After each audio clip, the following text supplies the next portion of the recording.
Hey, so we're going to try something different today.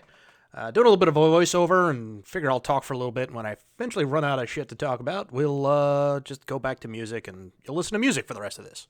Let me know in the comments if you like this. I'm just really kind of trying a couple of things, see if what sticks to the wall. If you'd rather me just kind of shut up and just kind of give a little blurb at the beginning, I can do that too. Giving all this a shot, doing this all in one take because honestly, I don't have time to do anything more, and I'm sorry. So a couple of things I just wanted to talk about on this comic. This is I'm doing kind of a Star Wars comic here. And one of the things, if you've ever been a part of my stream, I kind of talk about a lot is that I'm always afraid of using other people's characters. In this case, these are very well-known characters in Star Wars.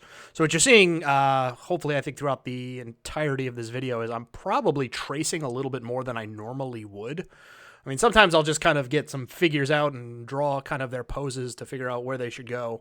But in the case of like this, it was actually really important to kind of convey that, like, look, this is Rey and Finn and Poe and Kylo Ren and the Millennium Falcon, and kind of be able to do that in a way that, like, it's clearly, it's obviously them.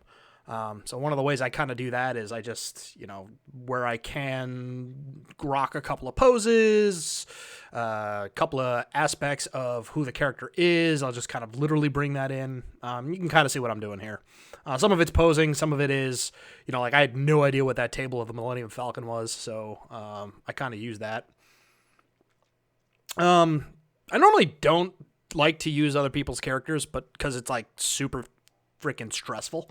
Like I said, I gotta make sure, I gotta hit it. I gotta make sure you guys know exactly what it is I'm drawing. So that's why I don't typically like to do that. It's a good challenge though.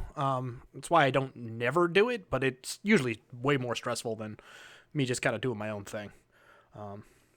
Another thing I wanted to talk about on this one is the act of spoilers. And I actually struggled with this comic because I had this idea like shortly after I'd seen the movie. And if you don't know, basically it's, Rey and Kylo Ren kiss at one point, and I'd have to imagine she had to then tell Poe and Finn about this later, and that probably freaked them out. But the whole idea of like, Kylo Ren ghosting her, just was funny as hell to me. And I kind of had like the weekend I saw this movie back in December, I was like, oh, I got to make a comic of that. But then I'm like, oh shit, how do I handle spoilers responsibly? And I kind of went back and forth. I actually asked Twitter about this, like what it is I should do. What's the right amount of time I should be giving this? And I think it ultimately came out to, well, this was posted, I think, about 2 weeks after it hit Disney Plus.